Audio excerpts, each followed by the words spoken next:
Buenos días, jóvenes estudiantes, los saluda el profesor Víctor y bienvenidos a su cuarto capítulo en el área de ciencia y tecnología. Hoy día vamos a entrar a todos los aspectos generales de la materia. Entonces, chicos, vamos a comenzar. Bienvenidos.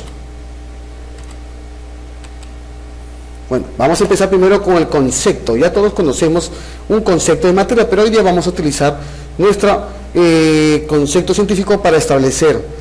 Y dice así: la materia es todo aquello que ocupa un lugar en el espacio, tiene masa y volumen, es susceptible a ser percibido por nuestros sentidos y es capaz de interaccionar. Es decir, es medible y se encuentra en constante movimiento y transformación, mediante los fenómenos físicos y químicos principalmente. Ojo, la masa es la cantidad de materia que posee un cuerpo y su valor no varía con el lugar. El peso es la fuerza con que la gravedad actúa sobre la masa de un cuerpo y va con la aceleración de la gravedad. Muy bien, un concepto básico de lo que es materia. Punto número 2, vamos a ver la estructura de la materia.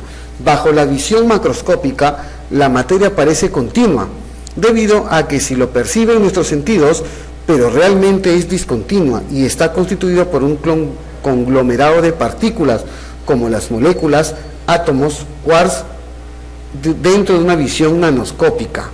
Bueno, en el punto número 1 tenemos los medios mecánicos, medios físicos, medios químicos y medios nucleares.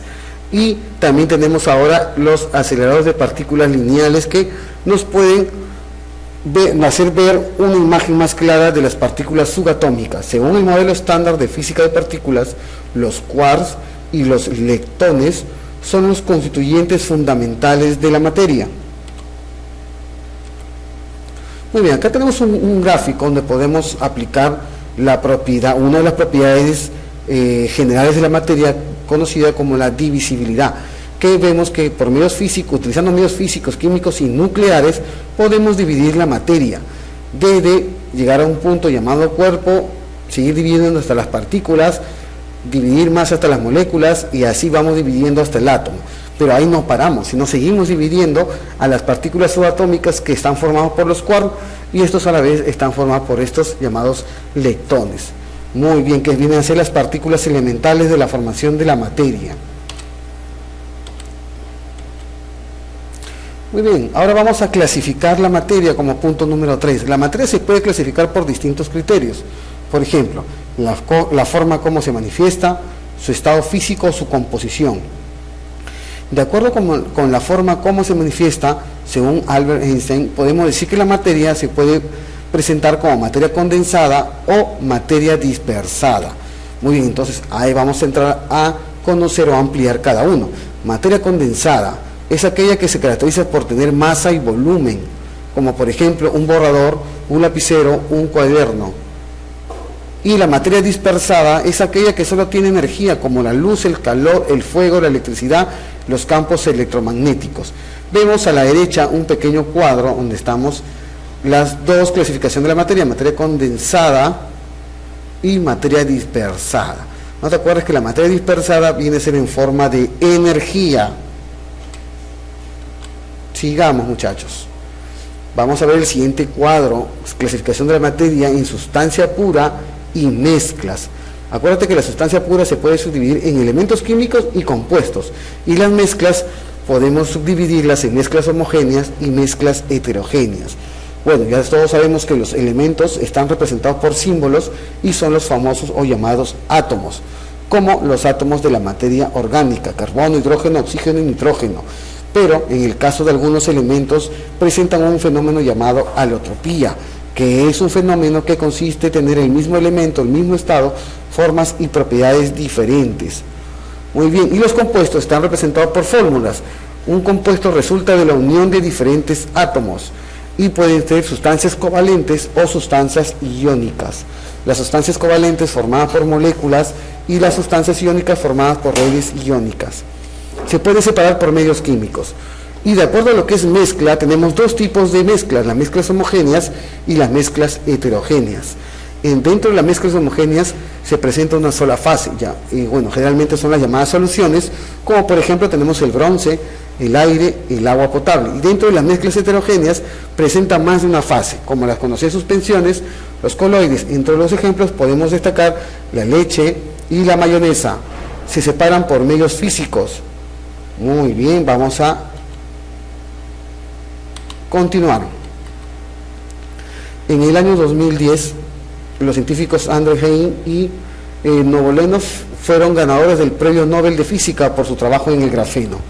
Muy bien, es un descubrimiento muy importante en el avance científico del grafeno, que es una alotropía del carbono.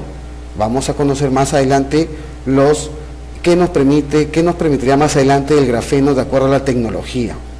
Podemos observar dos imágenes que vamos a conversar luego en nuestra sesión virtual sobre el grafeno. Muy bien, punto número 4, visión nanoscópica de la materia. Vemos elementos, compuestos, mezclas homogéneas, representado por diferentes colores, mezclas heterogéneas, alotropías. Punto número 5, propiedades de la materia. Acuérdense que la propiedad de materias está en función a la cantidad de masa, si depende o no depende. Si depende de la cantidad de masa, estaremos conociendo las propiedades extensivas, y si no depende de la cantidad de masa, son las propiedades intensivas. Muy bien, propiedades extensivas como la masa, el peso, el volumen, y las propiedades intensivas como el punto de ebullición, el color, el olor, el punto de refracción, punto de fusión, algunos de esos ejemplos. Muy bien, ahora vamos a conocer el punto número 6, los estados de agregación de la materia. La materia se presenta en estados o formas de agregación a condiciones ambientales, sólidas, líquida y gaseoso, y también en estado plasmático, que presenta las siguientes características. Muy bien, acá podemos observar tres estados de la materia: el estado sólido, líquido y gaseoso, donde se observa que las fuerzas en los tres estados varía para cada estado. Por ejemplo, en el estado sólido podemos observar que las fuerzas de atracción son mayores a las fuerzas de repulsión. En el estado líquido podemos observar que ambas fuerzas están en equilibrio, y en el estado gaseoso tenemos que las fuerzas de repulsión son mayores a las fuerzas de atracción. Muy bien, de acuerdo a los volúmenes, en el estado sólido el volumen es definido, en el líquido también, pero en el estado gaseoso el volumen es variable. Las formas también, en el estado sólido es definido, tanto en el estado líquido como en el estado gaseoso las formas es variable.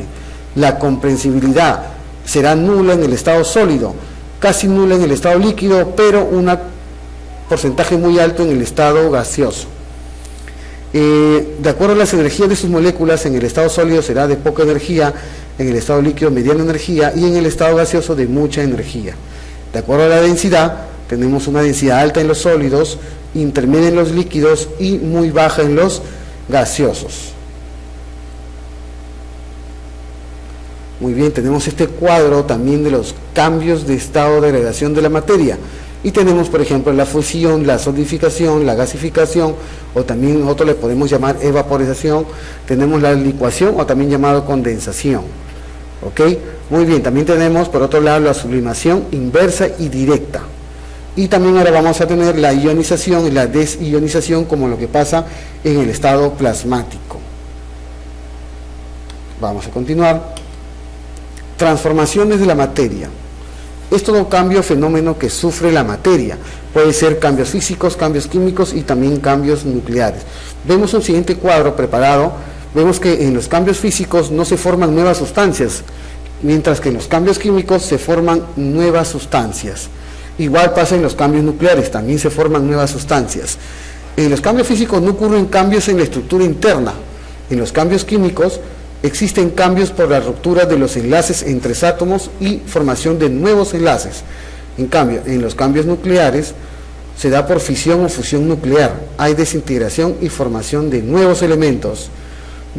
Respecto a la energía en cada cambio, en los cambios físicos se observa una energía baja, en los cambios químicos una energía alta, pero en los cambios nucleares se observa una energía extremadamente alta. Muy bien, vemos unos ejemplos de cambios físicos, de cambios químicos y de cambios nucleares. El ejemplo más clásico que podemos nosotros mencionar son los de la bomba atómica. Muy bien, chicos, hasta acá hemos llegado al final del capítulo número 4, todo correspondiente a la materia. No te olvides, lávate la mano con abundante agua y jabón y así protégete del coronavirus. Hasta luego.